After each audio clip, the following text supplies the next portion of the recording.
얘네들로 내가 어려지겠다라는 마음을 먹는 순간 재앙이 시작되는 거예요. 내가 홈 디바이스를 그래도 하나 사고 싶다, 울세라 써마지 할 돈 없다, 우선적으로 좀 추천을 드리고, 저희 돈 받은 거 하나도 없는데 약간 광고처럼 되는 것 같아요.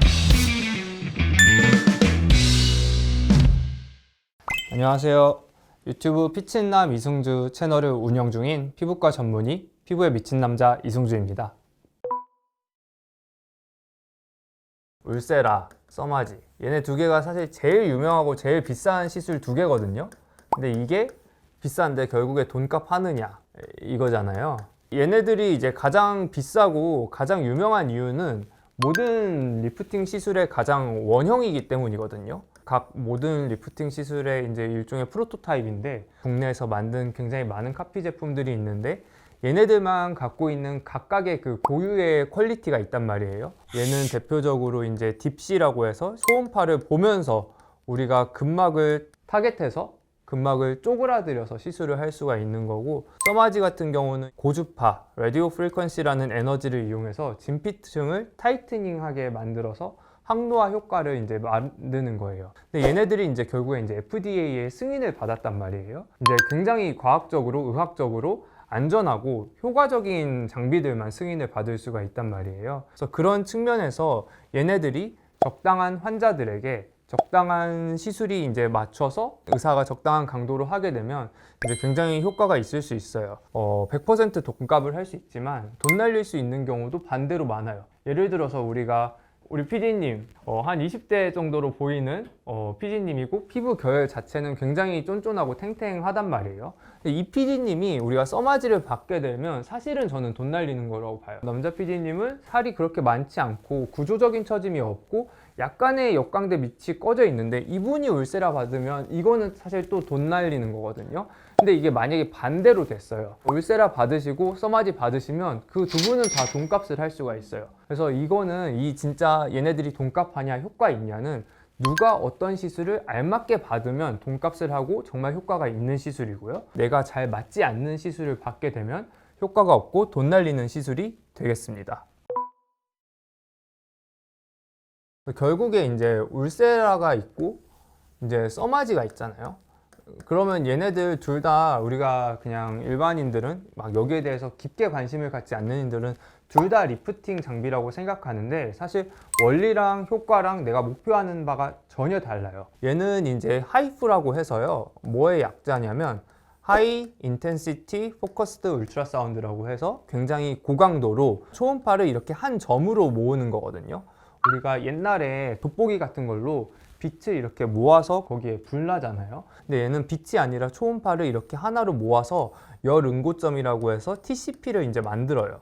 근데 이 점이 굉장히 강력해서 한 6, 70도 이렇게 올라가거든요. 근데 우리가 여기 뭐 돼지 근막이나 오징어 같은 거를 굉장히 강한 열로 하면 걔네들이 확 쪼그라들겠죠. 그럼 우리 피부 안에, 피부 밑에 지방층이 있고 그 밑에 이제 근막층이 있는데, 스마스라는 얘네들이 이제 스마스층에 정확히 맺히게 되면 얘네들이 열 수축을 하면서 쫙 달라붙으면서 구조적 리프팅을 이제 좀 만들어주는 거예요. 구조적으로 실제 올려주는 리프팅 효과가 있는 게 울세라고요. 그래서 어떤 사람들이 좋냐면, 저는 여백 정리라고 많이 표현을 하는데요, 여백이 좀 많은 분들 있잖아요. 예를 들어서 나이가 아직 어리더라도 20대라도 젖살이 좀 많은 분이라던가 약간의 이중턱이나 뭐 심술보나 이런 살이 많은 분들은 안에서 구조적으로 확 리프팅을 시켜주고 지방을 녹일 수가 있기 때문에 걔는 얘네가 맞아요. 근데 써마지 같은 경우는 얘는 원리가 뭐냐면 RF라고 해서 라디오 프리퀀시 고주파 에너지인데요, 얘네들은 그 스마스층이나 지방층까지 깊이 그 열 에너지를 점으로 맞추는 게 아니라 가장 바깥층에 우리가 벌크 히팅이라고 부르는데요, 덩어리째 열을 이렇게 주는 거예요. 그래서 여기를 아예 그냥 데펴준다고 생각을 하면 되는데요, 이 진피층에 뭐가 있냐면 콜라겐이 있어요. 그래서 나이가 들면 이 진피층의 콜라겐이 1년에 1%씩 떨어지니까 피부 겉면이 쭈글쭈글해지고 잔주름이 생기고 탱탱한 게 없어지는 거예요. 그래서 이거 같은 경우는 실제로 구조적으로 변화를 주는 건 아닌데, 나이가 들면 피부 결이 조금 탱탱한 걸 잃어버리잖아요. 애기 엉덩이를 생각해보면 애기 엉덩이 되게 탱탱하잖아요, 모찌모찌하고. 근데 그런 걸 잃어버렸을 때 얘네들이 그런 거를 잃어버리지 않게끔 해주는 거예요. 왜냐하면 여기서 굉장히 열 에너지를 주면 여기에 힛쇼크 프로틴이라고 해서 이제 열에 반응하는 그런 단백질들이 있거든요. 얘네들이 반응을 하면 원래 있던 늙은 콜라겐은 사라지고 새로운 콜라겐이 만들어지는 원리예요. 그래서 얘는 구조적으로 리프팅 느낌보다는 약간의 피부 결이나 피부 쫀쫀함을 타이트닝 해주고 약간 피부에 드는 적금 같은 그런 느낌이거든요. 비유적으로 표현을 하자면 제가 많이 그리는 그림이 있는데요. 우리가 피부 맨 바깥층에 여기가 이제 표피층이 있고 이제 여기에 이제 진피층이 있는데 이만큼이 이제 피부 가장 겉 가죽이에요.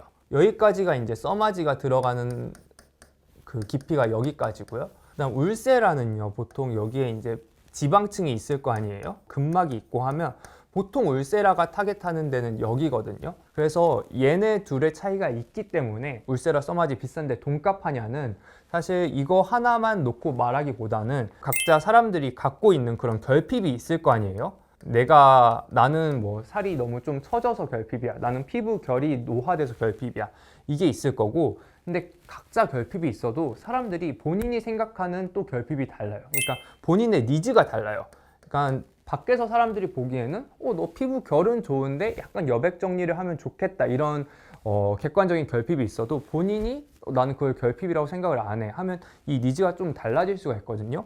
얘네들이랑 그 다음에 의사가 분석했을 때 실제적으로 의사의 분석, 그 다음에 이 분석을 통해서 어떤 시술이 맞을지 장비 선택, 그 다음에 이 장비로 이 의사가 얼마나 적절히 시술을 하느냐, 이 5개가 한 축에 있으면 정말 돈값 그 이상을 하는 거고요. 근데 이 5개에서 뭔가 어긋나, 환자의 결핍과 니즈는 동일한데 의사가 이거를 제대로 분석을 못하거나 아니면 분석까지 했는데 엉뚱한 장비를 추천하거나 아니면 여기까지 잘 왔는데 시술을 이상하게 하면 돈값을 못하는 거고, 이 5개가 한 축에 있으면 완전 돈값하는 시술이다 라고 답변을 드릴 수 있을 것 같아요. 맨날 이제 의사들이 홈 디바이스가 이제 결국에 의미 없다 이렇게 말하잖아요. 그렇게 말하는데 사실 2가지 이유가 있을 수 있겠죠. 그냥 논리적으로만 봤을 때 실제로 얘네들이 진짜 효과가 없어서, 두 번째는 진짜 솔직히 까놓고 말해서 사람들이 이게 다 효과가 있어서 다 얘네 쓰면 의사들은 돈 못 벌 거 아니에요? 그래서 이런 이해관계도 당연히 있을 수 있겠죠. 우리가 이렇게 생각해 볼 수 있잖아요. 홈 디바이스도 사실 의료기기만큼 종류가 굉장히 다양하게 있거든요. 그러면 이 중에서 어떤 거는 효과가 있을 수밖에 없고 어떤 거는 효과가 진짜 없을 수밖에 없어요. 그 이유는 뭐냐면 안전성 때문이에요. 안전성. 예를 들어서 울세라 써마지 제가 했어요. 만약에 완전 화상을 입었어요. 누가 책임져요? 제가 책임지잖아요. 이 책임질 사람이 있어요. 의사가 어차피 책임을 지기 때문에 굉장히 위험하게 강력하게 만들 수가 있어요. 그 말인즉슨 효과가 있을 수밖에 없다는 건데요. 얘네들은 만약에 그렇게 났어요. 누가 책임져요? 책임질 사람이 없어요. 본인이 사서 본인이 한 거잖아요. 결국에 그러면 그 회사가 책임을 져야겠죠. 어떻게 만들어야 돼요? 무조건 어떤 상황에서도 안전하게 만들어야 돼요. 근데 어떤 상황에서도 안전하다는 건 무슨 뜻이냐면요. 반대로 말해서 사실상 효과가 거의 없을 수밖에 없다는 뜻이에요. 왜냐하면 제가 아까 말씀드린 것처럼 그런 TCP나 열 응고점, 그 다음에 아니면 힛쇼크 프로틴 이런 것들을 자극하려면 내부에 실제적으로 화상을 입혀야 돼요. 그래야 새살이 만들어질 수 있단 말이에요. 근데 얘네들은 일부러 효과 없이 만들어야지가 아니라요. 구조적인 이유로 안전하게 만들려면 리프팅 효과는 사실 기대할 수가 없어요. 저는 여기서 모든 거를 다 부정하는 거는 전혀 아니에요. 얘네들은 유지관리 측면은 저는 굉장히 가성비가 있다고 생각을 하거든요. 얘네들이 이제 효과가 없는 것들은 이제 실제적으로 리프팅을 하려면 우리가 열 손상을 줘야 되니까, 그러면 아까 말한 이런 하이프라던가 그 다음에 고주파로 인한 리프팅 같은 거는 사실은 힘들겠죠. 유의미한 효과를 내기에. 하지만 유지관리 같은 경우는 대표적으로 LDM이라는 게 있거든요. LDM 같은 거는 이제 교차 초음파예요. 하이프도 초음파고 LDM도 초음파인데 그럼 너 왜 말이 달라졌냐 하면, 하이프는 순간 온도를 70도로 만들기 위해서 고강도로 집속 초음파를 만들어서 열 응고점을 만드는 거고요. 얘 같은 경우는 그렇게 깊이도 들어가는 게 애초에 목적이 아니에요. 그냥 교차 초음파를 이용해서 맨 피부의 바깥층에 초음파를 이렇게 교차로 주게 되면요, 여기에 있는 세포라던가 세포 사이 구조물들이 미세하게 진동을 일으키면서 장벽을 강화시킨다고 하거든요. 장벽을 강화하면 뭐가 있냐면 건조한 피부들 물광 효과가 있고요. 장벽 자체가 재건되는 효과들이 있어요. 그러니까 얘네들로 리프팅을 하는 효과는 아니지만 피부 자체를 좀 촉촉하고 튼튼하게 관리할 수 있다. 그래서 저는 만약에 내가 홈 디바이스를 그래도 하나 사고 싶다, 울세라 써마지 할 돈 없다, 시간 없다, 아니면 아픈 거 싫다, 나는 집에서 할래 하면 저는 LDM을 우선적으로 좀 추천을 드리고, 다른 거에 비해서는. 두 번째는 저는 MTS류도 좀 추천하긴 해요. 얘네들은 이제 마이크로 니들링이라고 해서 실제로 미세 바늘이 들어가서 일종의 상처를 주고 거기서 다시 재생을 하는 거거든요. 다만 얘는 해보시면 알 거예요. 매일 하기 굉장히 좀 번거롭고, 그 다음에 실제 바늘이 들어가는 거다 보니까 대부분 이제 일회용으로 나와 있는 게 많거든요. 그래서 이런 것들을 위생관리나 소독관리 하는 게 어려워서 이거는 실제 현실적인 이유로 저는 막 추천하기는 어렵다고 생각해요. 뭐 세 번째 하나 더 뽑자면 이제 EP라고 해서 얘네들은 이제 화장품 흡수를 더 촉진시키는 거거든요. 그래서 비타민 C 같은 경우가 이제 제일 미백이랑 항산화에 좋다고 알려져 있는데, 얘네들이 분자량은 작지만 우리가 그 전하 때문에 피부에 사실 잘 흡수가 되는 물질은 아니에요. 얘네들을 EP 같은 걸로 밀어 넣으면 조금 더 침투가 잘 되기 때문에, 내가 비타민 C 같은 거 좀 더 침투해서 바르고 싶다 하면 침투 기기들도 추천합니다. 이런저런 거 다 고려했을 때 일단 뭐 LDM을 홈 디바이스 중에서는 가장 추천합니다. 뭐 일단 제가 LDM을 조금 얘기했으니까 LDM 기준으로 이제 말씀을 드리면, 얘네들이 여러 가지 교차 초음파를 이제 동시에 내는데, 보통 제일 많이 쓰이는 주파수가 뭐 1MHz, 3MHz, 10, 19MHz를 이제 막 내요. 이 주파수가 올라갈수록 더 빨리 그 파장이 만들어지는 거고, 그럴수록 더 얕게 형성이 되거든요. 주파수가 낮을수록 천천히 파장이 만들어지고 얘네들이 더 깊게 들어가고, 그래서 가장 핵심이 되는 거는 보통 30이라고 해서 얘네 둘만 낸 것도 있고요. 나는 다 커버할 거야 해서 1390 다 낸 것도 있는데, 얘네들을 이제 사용할 때 항상 젤이 좀 있어야 돼요. 젤을 저는 좀 충분히 바르고 하게 말씀드리고요. 그 젤이 있어서 얘네들이 이제 밀착 효과를 만들어 주는데, 피부에 밀착되지 않으면 LDM의 효과가 잘 나지 않기 때문에 젤을 일단 충분한 양을 좀 쓰게 말씀드리고, 두 번째는 이게 제일 중요한데, 막 빨리빨리 움직이시는 분들 있어요. 급해가지고 막 LDM 빨리빨리 움직이면 그러면 사실 효과가 되게 많이 떨어지거든요. 정말 천천히 움직이셔야 돼요. 그 피부가 그 초음파를 충분히 다 먹을 수 있도록. 그래서 충분한 시간을 두고 천천히 움직이면 LDM이 효과가 있습니다. 그래서 저는 이제 사실 사용법보다는 주의점을 좀 말씀드리고 싶은데, 중요한 게 얘네들로 내가 어려지겠다라는 마음을 먹는 순간 이제 재앙이 시작되는 거예요. 얘네들은 딱 뭐냐면, 내가 여기서 더 안 늙겠다, 아니면 내가 이미 좀 건강한 피부인데 이거를 내가 잘 유지하겠다 용이거든요. 이거는 진짜 과유불급. 제가 항상 홈케어랑 그 다음에 화장품 얘기할 때, 이걸로 욕심내면 피부 장벽 뒤집어지잖아요. 그러면 내가 이만큼 가질 수 있는 득보다 실이 정말 커지면요, 그거를 되돌리는 데는 그때부터는 홈 디바이스나 홈케어로 안 돼요. 그때는 이제 병원 와서 약도 먹고 해야 되거든요. 왜냐면 이거 너무 자주 써서 뒤집어지시는 분들이 있어요. 예를 들어 모낭염도 종종 생기고요. 그 다음에 접촉 피부염, 뭐 자극성 접촉 피부염 이런 것도 생겨요. 그래서 절대로 여기 제조사에서 권장하는 것보다 더 많이 쓰지 말아라. 그리고 저는 오히려 게으른 사람이 더 좋다고 생각을 해요. 매일 쓰라고도 하는데 저는 매일 쓰는 것도 사실 비추거든요. 처음에는 뭐 일주일에 한두 번 써보고 괜찮으면 두세 번, 세네 번 이렇게 늘려가야 되지, 이걸로 내가 아예 뽕 뽑아야겠어 막 하시면 얘네들은 정말 큰일이 납니다. 두 번째는 얘네들은 비교적 피부가 좀 괜찮을 때 쓰는 거거든요. 근데 이미 내가 지금 여드름이 났거나 피부염이 있다, 이때는 오히려 무조건 악화되거든요. 그 이유는 이 LDM 자체의 문제도 있지만, LDM 쓸 때 뭘 항상 같이 써야 돼요? 겔을 같이 써야 되잖아요. 겔 되게 사용감이 좋잖아요. 근데 그 사용감을 좋게 만들기 위해서 필연적으로 들어가야 되는 여러 가지 화학 성분들이 있어요. 근데 이 LDM이 걔네들도 더 투과를 잘 시킨단 말이에요. 그래서 이미 내가 여드름이나 여러 가지 피부염이 있을 때 이런 겔이랑 LDM을 너무 열심히 하면 더 뒤집어지거든요. 그래서 항상 내 피부에 뭐가 있을 때는 사실 쓰지 않는 게 좋고요. 이미 피부가 좀 건강하고 이거를 잘 유지하고 싶을 때 쓰시는 거를 추천드리고, 세 번째는 이제 제가 제일 좋아하는 성분이 이제 레티노이드 성분이거든요. 이게 항노화의 사실 끝판왕 성분이에요. 근데 얘네들은 뭐냐면 제가 계속 지금 말하는 거를 잘 생각해 보면 효과랑 부작용은 대체로 비례해요. 그러니까 같이 갈 수밖에 없어요. 얘네들이 효과가 제일 좋은데 그런 자극성도 가장 높단 말이에요. 근데 얘네랑 LDM을 또 너무 열심히 같이 쓰면 피부가 뒤집어질 확률이 높으니까 이런 것들을 다 너무 열심히 하면 오히려 문제가 생긴다 라는 말씀을 꼭 드리고 싶습니다.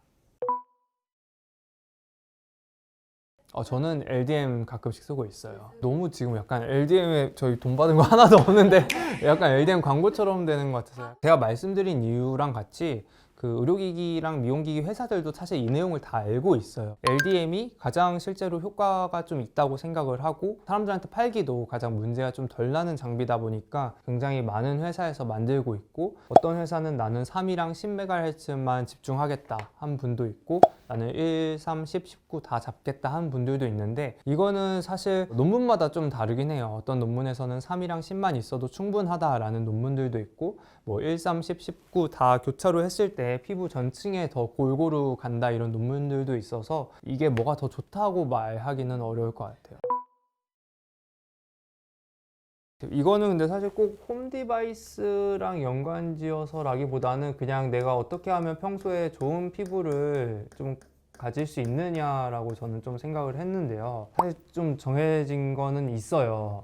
항상 이 교과서에 나오는 거를 그냥 그대로 설명드리거든요. 보습제 잘 바르라는 건데, 보습제라고 하는 거는 우리 피부가 그대로 촉촉하고 피부 장벽을 잘 건강하게 유지시키는 건데요. 제가 제 채널에서도 항상 말하는데 이 세콜지라고 해서 얘가 세라마이드, 콜레스테롤, 지방산을 말하는 거예요. 우리가 피부 장벽 이렇게 말하잖아요. 제가 항상 여기 표피랑 진피가 있는데, 표피랑 진피 사이에 저희가 여기에 베이스먼트 멤브레인 존이라고 해서 기저막이 있어요. 기저막이 굉장히 강력한 막이 있기 때문에 웬만한 것들은 어차피 여기까지 침투를 잘 못하거든요. 여기까지만 이제 보통 침투를 한다고 생각을 하시면 돼요. 기본 원리가. 근데 여기는 어떻게 되어 있냐면 담벼락처럼 되어 있어요. 벽돌로 이루어진 담벼락. 벽돌이 있으면 이 벽돌 자체는 누구나 그냥 비슷해요. 근데 문제는 이 벽돌을 이어주고 있는 시멘트가 되게 사람마다 다 다르거든요. 시멘트 구성하는 양이. 근데 이 시멘트가 세콜지라고 생각을 하시면 돼요. 근데 여기까지가 이제 콜라겐이죠. 그다음 여기가 이제 PDRN이 작용하는 곳이고. 근데 어차피 얘네들이 너무 다 크다 보니까 이 기저막을 뚫고 잘 못 내려온단 말이에요. 가장 교과서에 있는 내용이 세콜지로 된 보습제를 열심히 바르세요 라는 내용이거든요. 보통 이상적인 비율이 3대 1대 1이에요. 그래서 이렇게 비율로 된 세콜지 보습제들을 열심히 바르시는 게 피부 관리의 가장 1번이라고 생각이 들고요. 그다음 2번은 저는 이제 적절한 세정이에요. 제가 여기에 막 깨끗한 세정, 꼼꼼한 세정이 아니라 적절한이라고 했잖아요. 과세정이 정말 안 좋고요. 이거는 여기를 다 녹여버리는 거고요. 반대로 우리가 막 선크림이랑 메이크업 빡세게 했는데 덜 된 세정도 사실 여기를 다 막아버리니까 얘네들 같은 경우는 이 남은 노폐물들이 또 마찬가지로 접촉 피부염이나 여드름을 일으킬 수 있겠죠. 그래서 우리 지금 남자 PD님 같은 경우는 뭐 안 바르셨잖아요. 뭐 메이크업 같은 거. 그러면 우리 같은 경우는 약산성 클렌징 폼 하나만으로도 웬만하면 충분한 세정이 되고요. 메이크업을 하신 우리 PD님들께서는 약산성 클렌징 폼 하나만 하면 사실 되게 많이 남을 거예요. 그러면 이제 여드름이 막 날 수 있으니까, 그런 경우에는 이제 저는 개인적으로 클렌징 밀크랑 약산성 클렌징 폼 이 두 조합을 가장 추천드리는데, 이런 적절한 세정을 해서 건강한 피부를 유지하는 게 홈 디바이스보다 얘네들이 10배 중요해요. 이제 바르는 거 외에도 이제 저는 전인적으로 또 얘네들보다 사실 얘를 더 중요하게 생각하는데요. 제일 중요한 게 사실 잠이에요. 논문들 보면 보통 7시간으로 나와 있거든요. 그 다음에 음식, 제 영상 보시면 일주일 동안 제가 정말 나쁜 것들만 먹었거든요. 당독소 많은 것들만 먹었을 때 실제 피부 나이가 굉장히 늙어지고 그 다음에 얼굴이 되게 누렇게 떠요. 그래서 이런 것들이 다 기본적으로 되어 있고 나서 저는 그 이후에 홈 디바이스 사고 그 이후에 울서마지 하고 하는 거지, 뭔가 이런 기본이 안 되어 있는 상태에서 그런 것들을 하면 모래에다가 성 짓는 그런 느낌이라고 생각을 합니다.